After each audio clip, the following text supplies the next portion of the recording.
Olwana ono olw'okubaako n'obugombe luli wakati wa Munnayuganda Alex Masiko ne Medati Salye n'omukyala omukulu w'ensambagere Patricia Apolot nga balwanira omusipi gwa Africa ne Intercontinental. Okusinziira ku Masiko, omuzannyo guno gukyetaaga okutumbula okusobola okututumuka. Ono ayongeddeko nti ebyemizannyo kati byafuuka nnyingiza era kati nga mulimu eri abavubuka.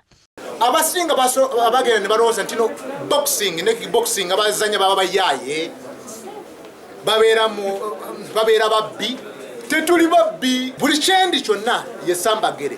Buli kimu kyonna nkitegeezaawo kikola nekigaana naye Sambagere yatuusa wendi. Kati kyentegeeza mmwe abanoonya emirimu mwenna bali emanoonya emirimu. Noonya omuzannyo osobola okusamba omupiira n'ofuuka wakabi as long as ntino weebulivingiramu. Nantemegwa mu bakyala Apolot Patricia yabazizza nnyo abamuwagira wabula era nayongera okusaba obuwagizi bw'ensimbi. Expecting a very huge event that day, an event of not blood but an event of tears, whereby someone has to sweat and cry. In that ring when they punch you, you feel even dizzy. So when that dizziness comes, that means that you have reached a step ahead. So in that opportunity, that's why I'm saying the African title has to stay here.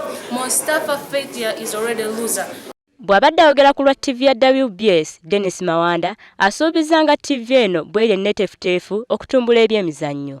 WBS nti tujja kubeerangawo Patricia, WBS ejja kubeerangawo bawagira okubassaamu amaanyi n'okutumbula nga tukozesa amawulire gaffe okutuuka ku buli mukisa kinnoomu.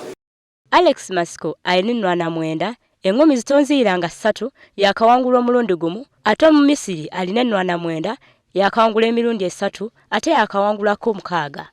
Apolot alina 48 yakakubwamu gumu alina eŋŋomi tonziiranga 4 ate gwavuganya naye alina 49 yakawangulako 5.